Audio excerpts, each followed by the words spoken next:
Hey everybody, welcome to What's Up Wednesday. I am Donna Hetzler with New Dawn Realty and I'm so excited to see you here today. Thank you for following us, for all of your comments and just the texts and the emails and just joining us in our weekly update. So we want to bring you the most recent information and we're all going to chime in today, going to have a little bit of fun. I've got Denise Gerhardt and Janessa Turbis and Brian Rankin, and he's with Highlands Mortgage. He is our Yoda of lending, and so welcome everybody.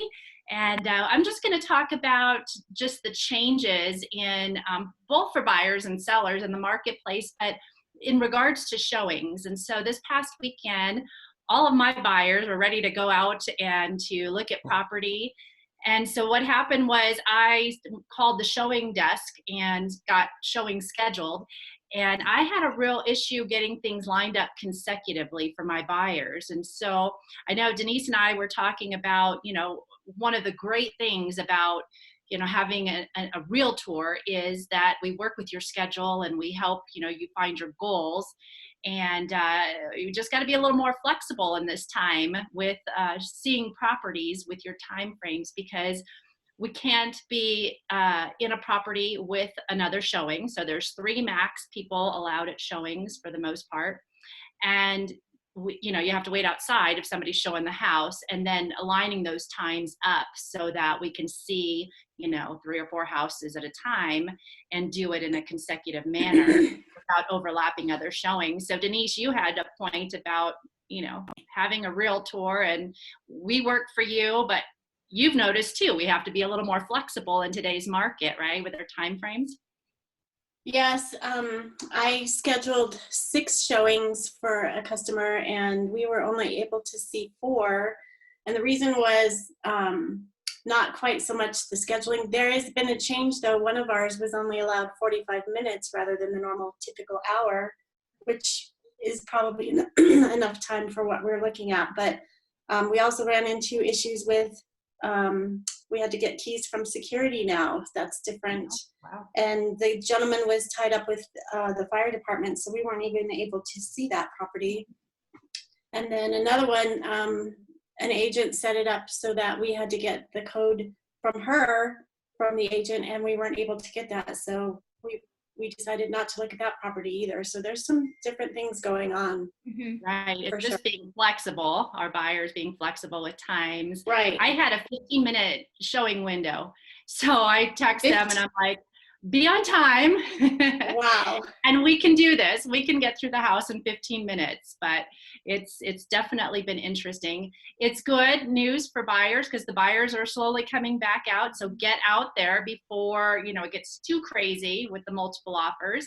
And it's great for sellers because they are out there showing and there's tons of showings. So it's definitely good. How's your experience been, Janessa? Yeah, so not much. I've been able to get into showings, but mostly it's obviously just the protocol, having that strict time limit, making sure, they're making sure that no times overlap, so that we can, I had one scheduled this couple days ago, and, say making sure that you have that 30-minute block, that's all you have, but it was also my responsibility to disinfect all the touch surfaces before I left. Yeah. So here, we're being cut down on showing times, but even more so because we have to make sure that, everybody is staying safe in the situation, which is good. It's different and brings its challenges, but it's all here to keep you all safe, and healthy, and as well as the sellers. So I know I said I felt more like a surgeon than an actual realtor, right? I've got the mask, I've got the gloves, yep. Shoe covers, the disinfecting wipes, and we're all just being so proactive. I actually feel like it's really good. And I hope these practices, not necessarily the mask, but maybe gloves even, and, being cognizant of shoe covers and respecting somebody's home as you walk into it. Mindsets are really changing about what to touch and what to open. And, maybe sellers in the future leave closet doors open, and, we leave lights on so that we're not handling or touching their stuff. So I think it's a good practice overall. It's kind of hard.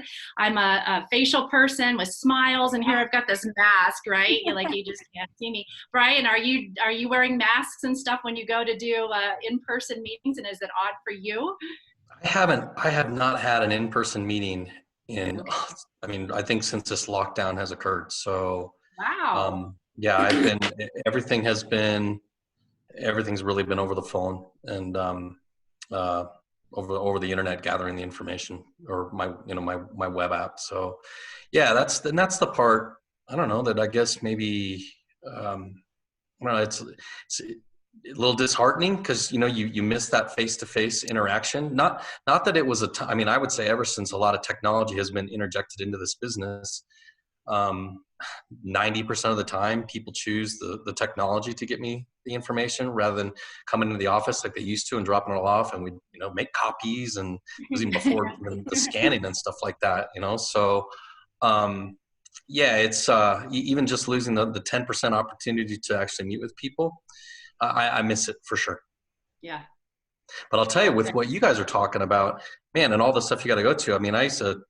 I would tell most people, oh my gosh, the stuff with me, this is kind of the boring part. I get it, but we got to do it with the numbers and make sure it all lines up. And then you get them all pre-approved, and then you're going, all right, now you can do the fun part and go out and actually look at properties. I got to tell you, I don't necessarily know how fun it sounds right now. Stressful.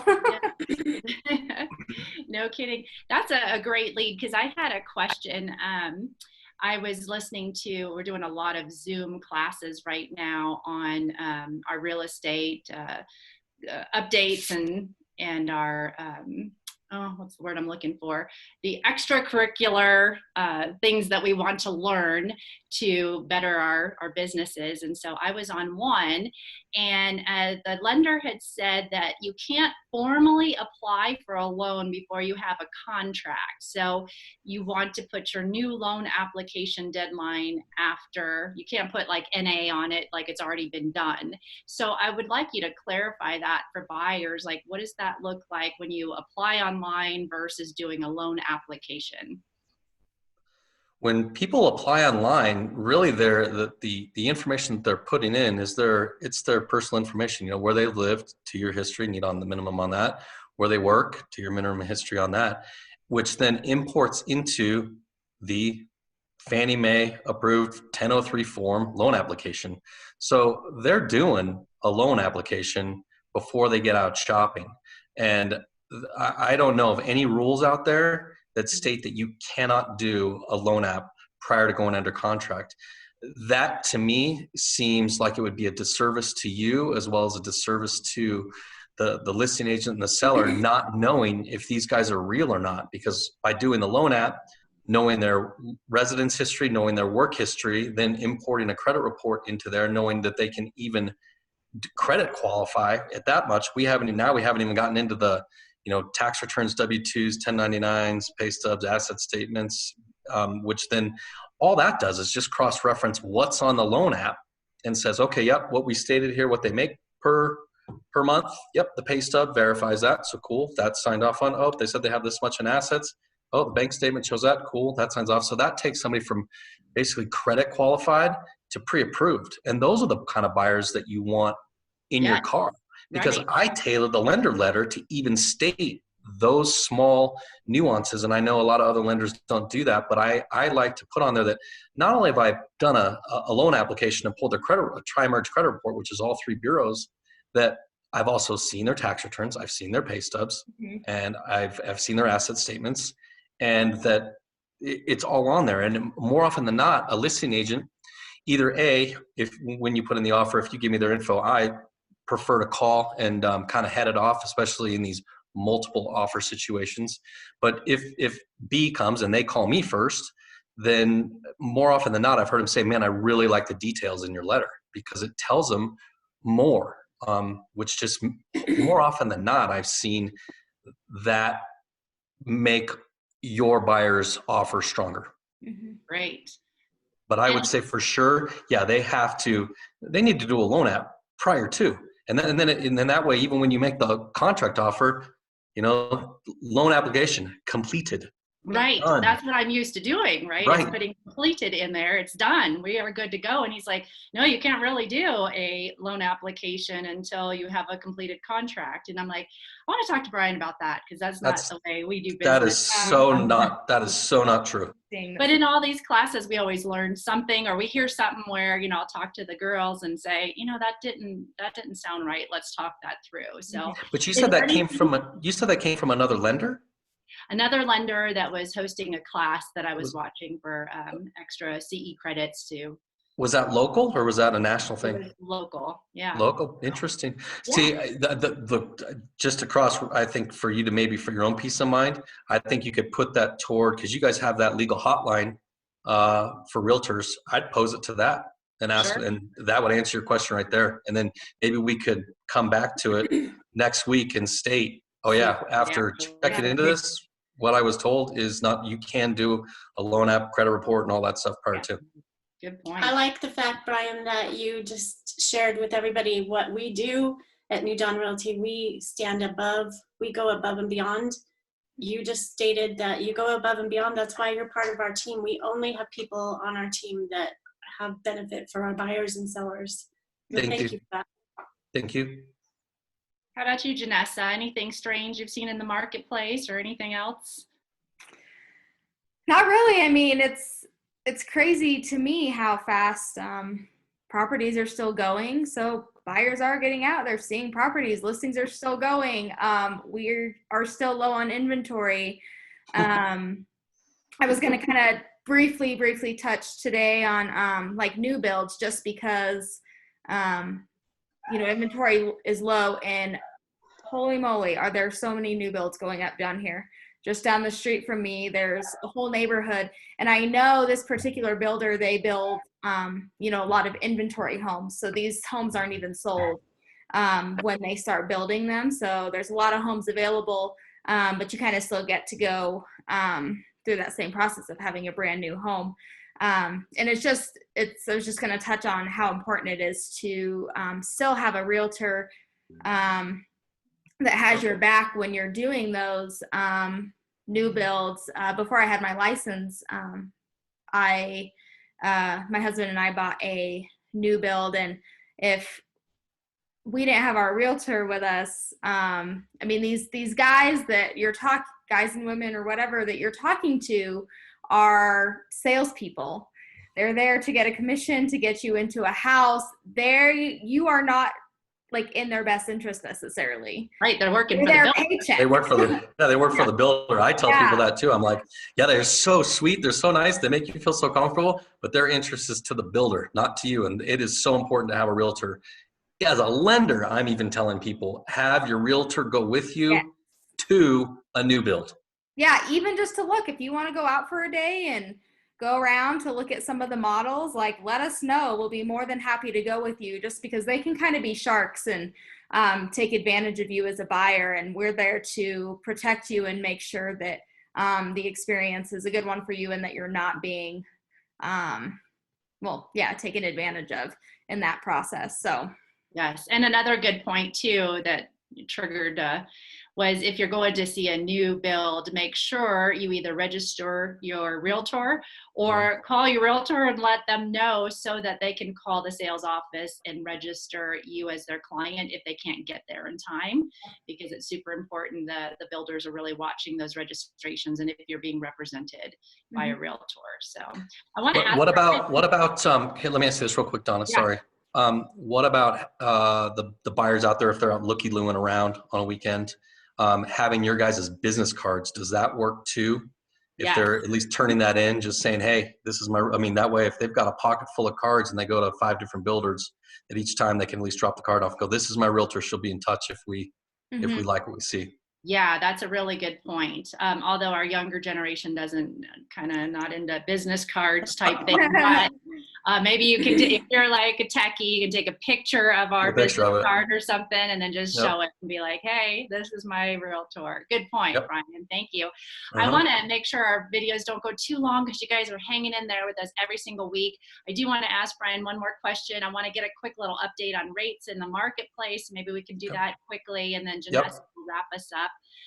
But I also heard if you go into forbearance, you are untouchable to get a loan. Can you let us know your thoughts on that?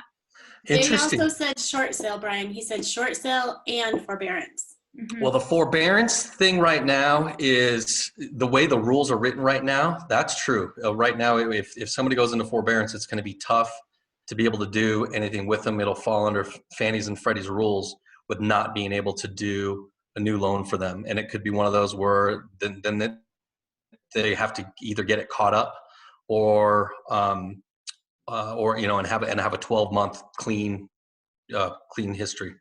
So I know that they're looking to try to get those rules changed, because one of the things that could be a huge benefit would be the fact that if people can start doing maybe cash out refis once they go back to work, because what that will allow people to do is say, okay, with all the equity that are in a lot of people's homes, and maybe they're only 2 or 3 payments down, that they can go in and pull out, let's say $6,000. That's all it takes to get caught back up, do that cash out refi. Now, instead of those payments being tacked on to the end of the loan, they're caught back up, and it would keep everything going. I mean, I've talked about this before, that a simple real estate transaction, I'm not talking about the refis, but a purchase transaction, on average, puts $50,000 back into the economy every time somebody buys and sells a home. I mean, you think of all the different key players that go into a purchase, and that falls with whether it's moving companies, home improvement companies. I'm not even talking just on the mortgage, real estate, title side. I mean, above and beyond that, spread your scope with all the money that gets influxed in. And you think about how many transactions occur on a national basis. $50,000 on average is a lot of money. So the one thing that drives this economy and will continue to drive this economy is real estate. So they're going to have to be really cognizant of how they write these rules moving forward, and allowing people to tap back in and then get caught back up. Because what it could do, we talked about the letters, whether it's going to be a W, a U, or a V, it might actually make that more of a V if we can and really get this thing to recover a lot faster. Does that answer it? Yeah, that works good. Quickly on rates, really quick. How are we doing, Janessa, on time? How we doing on time? Good? We good? Yeah, we're good. Go with rates. Okay. Rates are about 1% lower than at this time last year, so we're still at historical lows, down in the 3s. Real quick, mortgage applications for purchases, ironically, up 11% from last week. That is 4 straight weeks in a row that purchase applications have been up. So people are doing purchase applications prior to buying a home. Good job, buyers. So they are getting pre-qualified. The Fed chairman, Jerome Powell, his words are so powerful, and how it can affect not only the bond market, which affects interest rates, but how it can affect the stock market. He had kind of a somber tone. One of the things that was taken from it is that if we don't do something here, we could have a liquidity problem, which would lead to a solvency problem, which basically means if cash flow is down for businesses, that equals businesses closing. And I would say that probably. Do that in a somber tone for us, would you? Yeah. You gotta do the quote in a somber tone. Yeah. I don't want to be somber like Jerome. You know what I mean?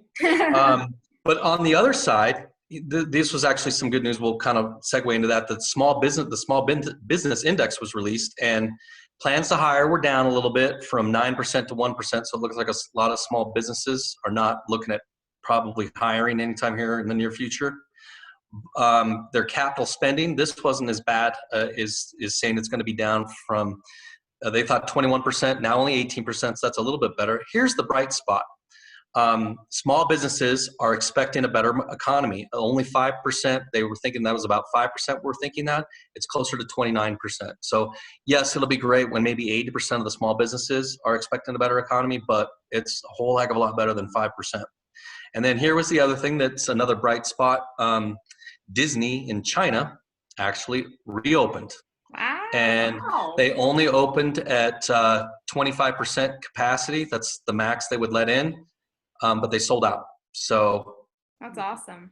if that's any indication of maybe what's heading, we got that. So I'm going to leave on this last thing, and then Janessa, you can take over. I thought this was kind of powerful for everybody to move with every day, and that is one small positive thought in the morning can change the whole day.